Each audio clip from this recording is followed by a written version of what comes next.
Hey there, Clarinetophile and Clarinetophile at carbon-based clarinet playing life forms. We're going to do a video this time on a thing I call location, location, location. Or maybe we should call it placement, placement, placement. You know, in the real estate business, location is everything. It can make the difference between a house costing $80,000 and $180,000, just where it's located. Well, you know something that's just about worth the same in terms of correct location is placement of the reed on the mouthpiece. Now, I know that young players are often very, very casual, very sloppy about just slapping the reed on the mouthpiece and starting to play. But as you play more and more and you get more and more sensitive and more demanding toward the performance of your equipment, you begin to get a little more finicky about how that reed is placed. Now, I'll have to say this, that balancing the reed, of course, helps a lot, because the ideal thing is to play the reed straight up on the mouthpiece, not offset one way or the other on the mouthpiece per se. But that's the ideal, and it's an ideal that even if you finally balance the reed, it's an ideal that's seldom absolutely achieved. And this means that even after you've balanced the reed well, when you go to perform, it's very important to make sure that you have the best placement of the reed on the mouthpiece. Here's a photograph of a mouthpiece with a reed on it. Now, everyone knows that if you move the reed slightly higher, that the reed will play with more resistance. And if you move the reed slightly lower on the facing, that the reed will play freer and freer and feel softer and more responsive.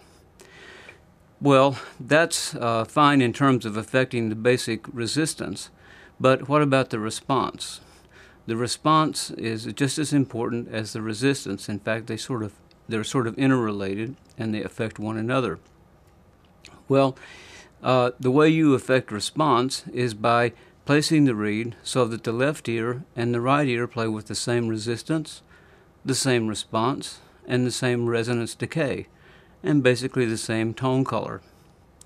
And the way you do that is by testing the reed with a side-to-side test, and testing for those things, resistance, response, and resonance decay, by a series of what I call puff tests.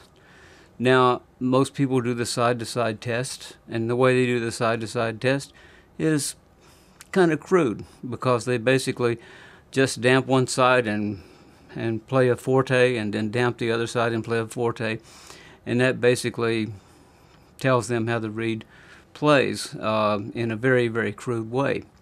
But if you're going to finally place that reed on the mouthpiece so that the sensitive blowing resistance from the pianissimo down up to the fortissimo is at the optimum placement, then you have to actually test down in those dynamic levels. So you do your side-to-side test in a series of puff tests that use diminishing dynamic standards, getting softer and softer and softer.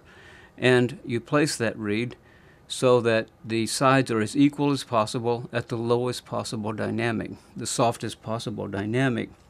And why does this work?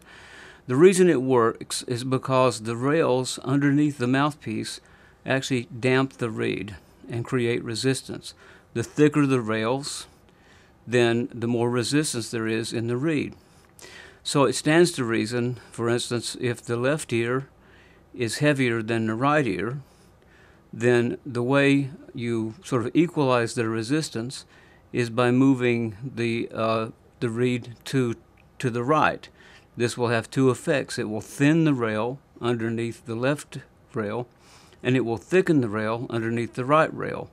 So you have a slight resistance increase at the tip of the reed on the right rail, and a slight resistance decrease in the left rail, and that might just be the perfect thing to bring those ears into what I call performance balance, as opposed to, say, measured balance or absolute balance. And the thing you're mostly concerned about is that the balance of the reed, that is this equalization of response and resistance, is that the balance of the reed is as ideal as possible in actual performance. So this supersedes all measurement, because the clarinet mouthpiece is a clarinet reed, and nothing of the clarinet is really made to measure. It's all made to perform music, and music is the final test for whether a piece of equipment or the placement of a piece of equipment is valid, is its best or not. So that's always our final cause. It's always the thing you want to test for. The whole reed placement issue can be boiled down to 4 axioms. Moving the reed slightly higher on the facing makes the reed play with greater resistance. Moving the reed slightly lower on the facing makes the reed play with lower resistance. And offsetting the tip of the reed to the left increases resistance to the left side of the reed while decreasing resistance on the right side. Offsetting the tip of the reed to the right increases resistance to the right side of the reed while decreasing resistance on the left. So, moving the reed one way or the other, you're going to thicken the rail or increase the rail underneath the reed on one side and thin it on the other. And the thinner the rail, the less resistance. The thicker the rail, the more resistance. And this is the way that we adjust the reed to the right and to the left. Now, if the reed is crudely balanced, then essentially you're going to do a lot of moving of the reed. You're going to kick that reed way off to one side or the other to try to even approximate a kind of equalization of response, resistance, and resonance decay. But if the reed is extremely well balanced, then that large movement to the left or to the right of the reed to equalize it will be very, very small indeed, be very, very subtle. For instance, let's take a look at this. The placement of the reed might even be much more subtle than this. You see the change? Look again, and we'll do it without the transition, the video transition. You see the change there? The increments in between those two positions will create sometimes a tremendous difference in the resistance, balance of resistance in the left and right ear. And it's incumbent on you as the player to find that optimum position in actual performance. This means sensitive testing rather than just casually putting the reed on the mouthpiece and saying, hey, you know, I balanced the reed before, so I can just put it right on here and play. No, you still have to find the optimum placement. It's all about location, location, location to make that reed play as perfectly as possible, even after you've spent time balancing it and balancing it well. These are the subtleties that make the difference between real ease and confidence in performance and dependability of equipment and being essentially frustrated. You're saying, gee, I thought I balanced that reed, but it sure didn't respond very well in that leap, or I couldn't attack notes dependably. It's because that you failed to sensitively place that reed after you balanced it on the mouthpiece.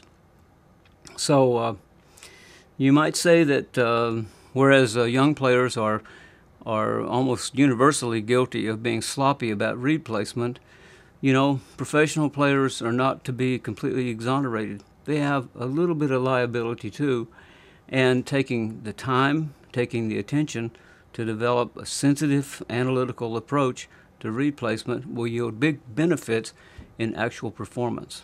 And that's my message. Location, location, location. Thanks for watching.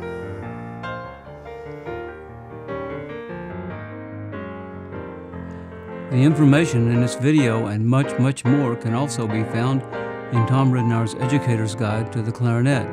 Take the guesswork out of learning, playing, and teaching the clarinet and get solid answers that will help you and or your students. Order your copy today. Also, please visit our website at www.ridenourclarinetproducts.com. You'll find the egg guide there and lots of other cool clarinet stuff.